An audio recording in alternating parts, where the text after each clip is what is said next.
Assalamualaikum warahmatullahi wabarakatuh. Bismillahirrahmanirrahim. Alhamdulillahi haqqa hamdi, wassalatu wassalamu ala khairi khalqi Muhammadir rasulihi wa abdi wa ala alihi wa sahbihi min ba'di. Qala Allah ta'ala fi kitabil karim, a'udzu billahi minasy syaithanir rajim. Bismillahirrahmanirrahim. Wa ma khalaqtul jinna wal insa illa liya'budun. Qala aidan, ya ayyuhalladzina amanu taqullaha haqqa tuqatih wa la tamutunna illa wa antum muslimun. Qala aidan, ya ayyuhalladzina amanu taqullaha wa qulu qawlan sadida yuslih lakum a'malakum wa yaghfir lakum dzunubakum wa may yuti'illaha wa rasulahu faqad faza fawzan 'azima. Qala Nabi sallallahu alaihi wasallam, man ahya sunnati faqad ahabani wa man ahabani kana ma'i fil jannah. Sadaqallahul azim wa sadaqa rasulul karim wa nahnu ala dzalika minasyahidin.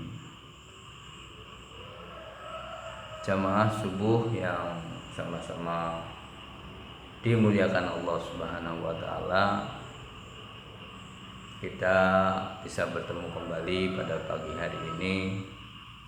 Ini semata-mata karena izin daripada Allah Subhanahu wa taala. Maka patutlah kita bersyukur kepada Allah Subhanahu wa taala. Di pagi hari ini kita masih dipertemukan untuk sama-sama melaksanakan sholat subuh dengan berjamaah. Mudah-mudahan sholat yang kita lakukan ini mendapatkan keridhaan Allah Subhanahu wa taala.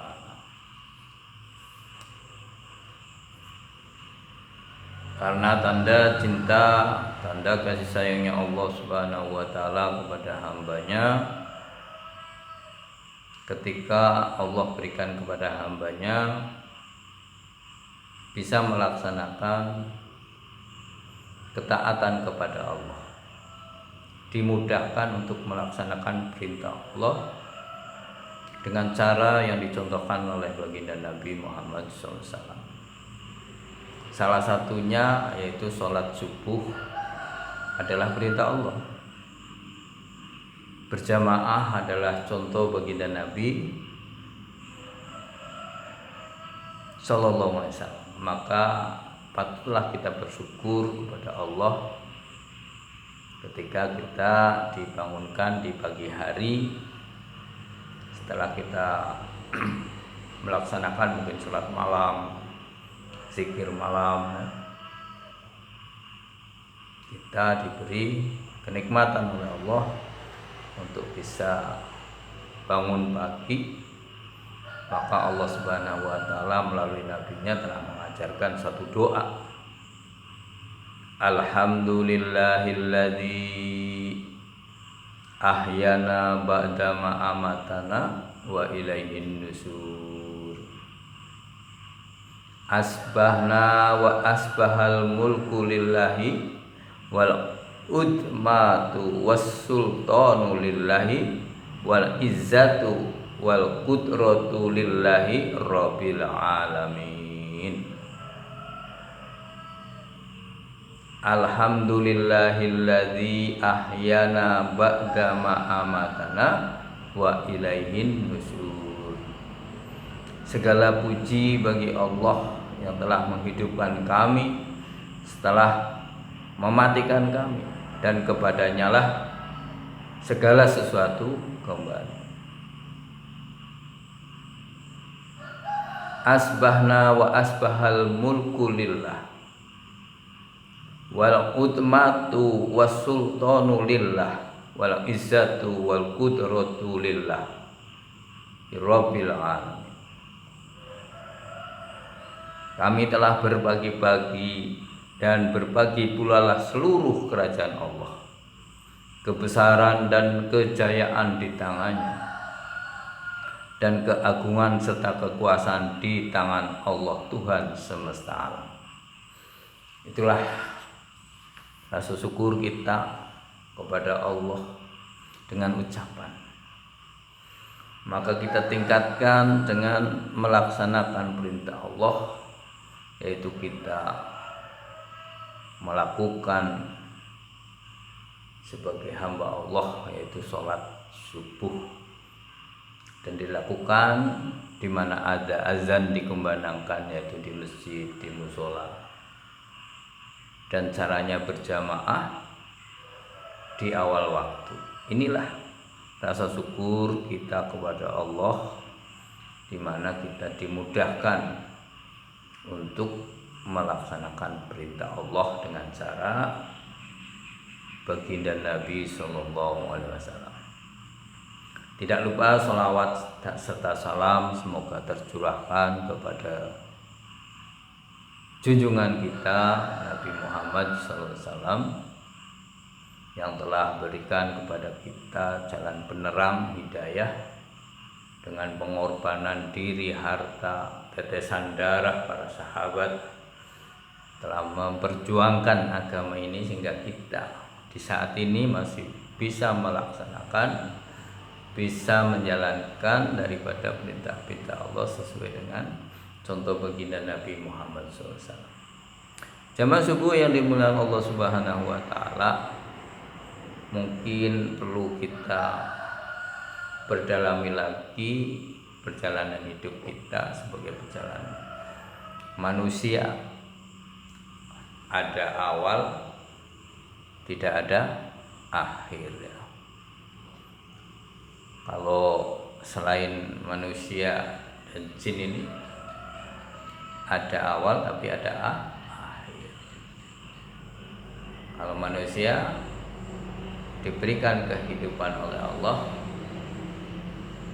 untuk bisa melaksanakan perintah Allah, sehingga ada perjalanan hidup di mana kehidupan yang sebenarnya adalah kehidupan di alam akhirat, karena kita datang daripada alam akhirat. Maka bagaimana agar kita kembali kepada Allah sesuai dengan apa yang dikehendaki Allah, diselamatkan oleh Allah, diberikan rahmat oleh Allah, sehingga kita mendapatkan keridhaan Allah, sehingga dimasukkan ke dalam surganya Allah Subhanahu wa Ta'ala. Maka ini perlu ada ilmu, di mana seseorang akan bisa melaksanakan ibadah kepada Allah Subhanahu wa Ta'ala ini kalau kita mengetahui ilmunya. Dan marilah kita sama-sama di pagi hari ini kita mempelajari suatu kitab, yaitu Bidayatil Hidayah, awal bimbingan menuju takwa lahir dan batin. Ini kitab ditulis oleh Imam Al-Ghazali, di mana disampaikan dalam pendahuluannya atau di mukaddimahnya, di sana telah dengan rasa syukur kepada Allah, dengan nama Allah yang Maha Pengasih lagi Maha Penyayang, segala puji bagi Allah dengan sebenar-benar pujian, salawat serta salam mudah-mudahan tetap dilimpahkan kepada baginda Nabi Muhammad SAW, hamba dan utusannya, kepada seluruh keluarga dan sahabat-sahabatnya. Ketahuilah jamaah dan sahabat-sahabat semua, pencinta pengagung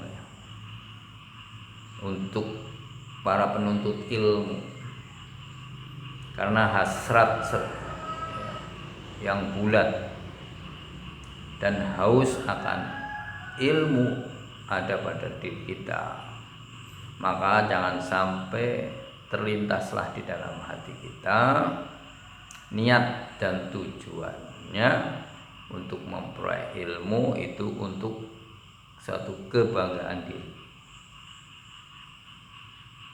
kepongahan, untuk mengungguli lawan kawan, dan untuk memperjadikan perhatian orang lain, serta untuk mencari usaha untuk mengumpulkan harta dunia. Kalaulah tujuan kita itu seperti itu,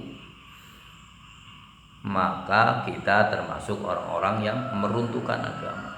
Jadi, untuk menuntut ilmu ada keinginan, ada tujuan selain hanya untuk mendapatkan keridhaan Allah. Karena maksud dan tujuan ilmu adalah bagaimana kita mengenal Allah, bagaimana kita mengenal, bisa melaksanakan sesuai dengan kehendak Allah dan Rasul-Nya. Jangan sampai tujuan kita menuntut ilmu yaitu untuk mengumpulkan, mengharapkan kepentingan-kepentingan yang sesaat, makalah hancur ya tujuan kita. Dan sesuatu yang menghancurkan agama adalah dengan tujuan itu. Tapi kalau kita itu ya untuk mencari ilmu, untuk mendapatkan keridhaan Allah, insya Allah kita tidak akan menjadi orang yang bangkrut, ya, orang yang rugi. Karena orang menuntut ilmu itu dibagi menjadi 3 bagian. Orang yang menuntut ilmu itu dibagi menjadi 3 bagian. Karena di dalam satu keterangan, man a'ana ala maksiatin walau bisyatri kalimatin kana sarikallahu fiha. Barang siapa membantu kepada kemaksiatan walaupun hanya dengan sepatah kata pun, maka ia termasuk bersekutu di dalamnya. Sebaliknya pula, kalau niat dan tujuan untuk menuntut ilmu itu karena diri kita perlu, karena demi Allah Ta'ala, untuk memperoleh petunjuk, bimbingan, bukan hanya sekedar mencari atau keterangan atau berita, maka berbahagialah diri kita. Sebab para malaikat akan melindungi langkah kita dengan sayap mereka, dan segenap satwa yang ada di lautan memohonkan ampun untuk kita ketika kita melangkahkan menuju majelis ilmu. Jamaah subuh yang dimuliakan Allah Subhanahu wa taala. Jadi pagi hari ini kita bagaimana meluruskan niat kita untuk menuntut ilmu hanya semata-mata karena Allah, untuk bisa melaksanakan perintah-perintah Allah sesuai dengan contoh baginda Nabi Muhammad SAW. Maka perlu di sini kita mengetahui bahwa hidayah atau petunjuk sebagai buah ilmu atau awal dari pemulaan dan akhir pengujungnya ada lahir dan batin. Tak seorang pun dapat sampai ke ujung sebelum melalui dan mengukuhkan awalnya. Tak seorang pun dapat memiliki dasar batin sebelum tampak permukaan lahirnya. Maka disinilah kita sama-sama belajar bagaimana kita bimbing diri kita, rohani kita, ya, dengan adab-adab.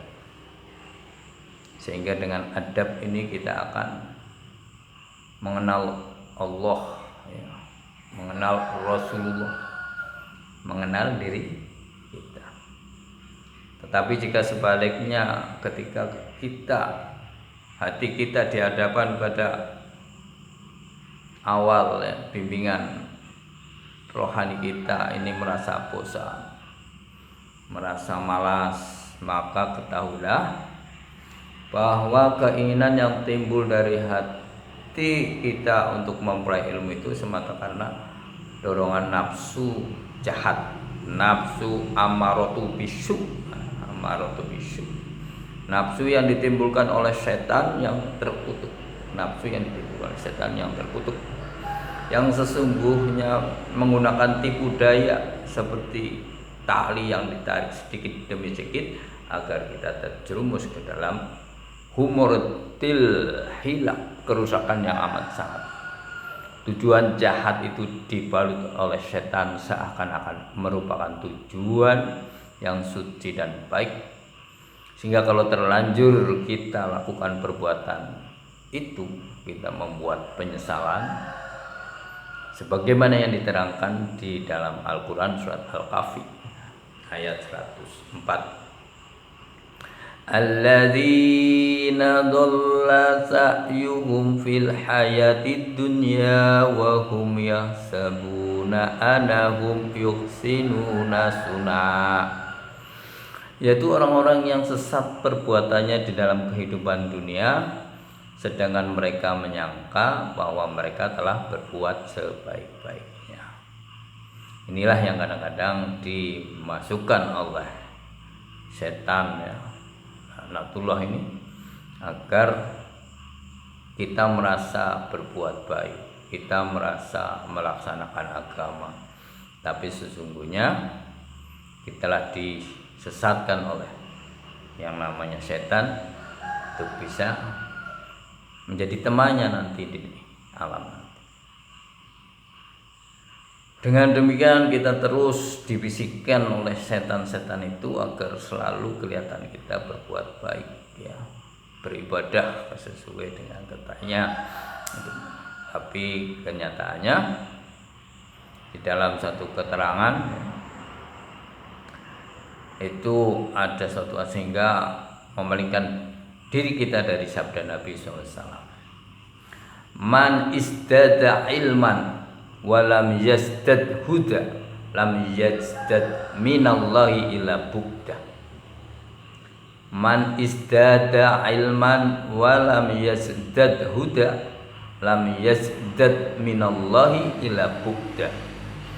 Barang siapa yang bertambah ilmunya tetapi tidak bertambah petunjuk, maka tak bertambah apapun kecuali bertambah jauh daripada Allah Subhanahu wa ta'ala.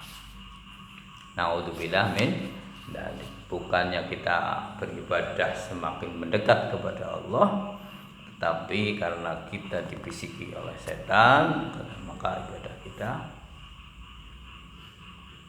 ya, akan semakin jauh untuk bisa mendekatkan diri kepada Allah. Maka Allah Subhanahu wa ta'ala melalui nabinya, yaitu nabinya telah mencontohkan satu doa. Allahumma inni a'udzu bika min ilmin la yanfa'u wa qalbin la yahsa'u wa amilan la yarfa'u wa du'ain la yusma'u. Allahumma inni a'udzu bika min ilmin la yanfa' wa qalbi la yahsha wa amali la yarfa' wa du'ain la yusma'. Ya Allah, sesungguhnya aku berlindung kepadamu dari ilmu yang tidak berguna, tidak bermanfaat, dan dari hati yang tidak khusyuk, dari amal yang tidak diterima, dan dari doa yang tidak engkau dengar. Inilah doa yang diajarkan Nabi kepada kita agar kita selalu memohon perlindungan daripada bisikan-bisikan setan, sehingga bisa melaksanakan ibadah sesuai dengan apa yang dikehendaki Allah dan dicontohkan Nabi kita Sallallahu Alaihi Wasallam. Dan ada 3 hal yang kita sampaikan ketika Rasulullah SAW pada malam Isra, ia berjumpa dengan suatu kaum yang lidahnya tak henti-henti digunting dengan api. Maka Rasulullah bertanya, siapa kalian? Mereka menjawab, kami adalah orang-orang yang suka merintah kepada kebaikan, tetapi kami sendiri tak melakukannya. Dan kami mencegah berbuat kejahatan, tapi kami berbuat kejahatan. Jadi ketika Rasulullah SAW Isra, ya ketemu satu kelompok kaum yang lidahnya dipotong-potong. Itulah ya orang-orang yang mengajak kebaikan tapi dia berbuat keburukan. Kalau orang Jawa mengatakan jarkoni, orang mengatakan tapi dia tidak melaksanakan. Dan ketahuilah bahwa orang yang menuntut ilmu dibagi menjadi 3 bagian. Yang pertama, orang yang menuntut ilmu demi kepentingan dan bekal untuk hari kemudian. Tujuannya adalah karena semata-mata mengharapkan ridho Allah Subhanahu wa taala dan demi kemuliaan hari akhirat yang kekal abadi. Golongan inilah yang akan mendapatkan keselamatan dan kesentosaan. Yang kedua, orang-orang yang menuntut ilmu untuk kepentingan membantu mencari penghidupan di dunia, kemudian untuk memperoleh kemuliaan, pengaruh, kemegahan dunia dan harta benda. Pada dasarnya ia menyadari akan kesalahan niat itu, dalam lubuk hatinya ia merasa tidak berharga dan tujuannya itu sangatlah hina. Orang semacam ini sangat mengkhawatirkan dan berbahaya. Oleh sebab itu, bila ajal datang sedang ia belum bertobat, maka hidupnya akan berakhir dengan kejelekan dan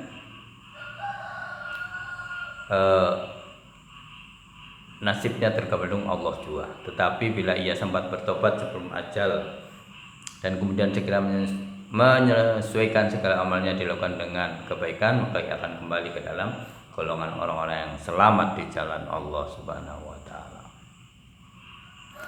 Sebab seorang yang telah bertobat dari suatu dosa, maka seperti orang yang tidak berdosa. Dan golongan yang ketiga adalah golongan oleh pengaruh setan. Semua ilmu yang didapat hanya semata-mata untuk kepentingan dunia, untuk menambah kekayaan, untuk kepentingan dunia, kebanggaan diri, karena banyak pengikut. Ia tidak segan-segan menggunakan ilmunya untuk menguasai dan menempuh jalan sesat, asal memberi keuntungan dunia dan berlimpah. Sesungguhnya dalam hatinya mengakui bahwa Allah tidak akan rela dengan segala perilakunya, karena ia tidak dapat digolongkan sebagai orang yang berilmu. Sebab ia termasuk orang yang digelapkan oleh syaitan. Orang yang seperti ini tidak akan seperti itu, akan hancur bersama kebodohan dan mudah terberdaya. Dan mudah-mudahan Allah Subhanahu wa taala selalu berikan taubat kepada orang-orang yang telah jalannya sesat. Semoga Allah berikan kepahaman kepada kita dan kita bisa beramal, dan kita niatkan untuk selalu diberikan hidayah oleh Allah, selalu melaksanakan perintah Allah sesuai dengan contoh baginda Nabi Muhammad SAW. Mari kita tutup di pagi hari ini dengan doa kifaratul majlis. Subhanakallahumma wa bihamdika asyhadu an la ilaha illa anta astaghfiruka wa atubu ilaik. Wassalamualaikum warahmatullahi wabarakatuh.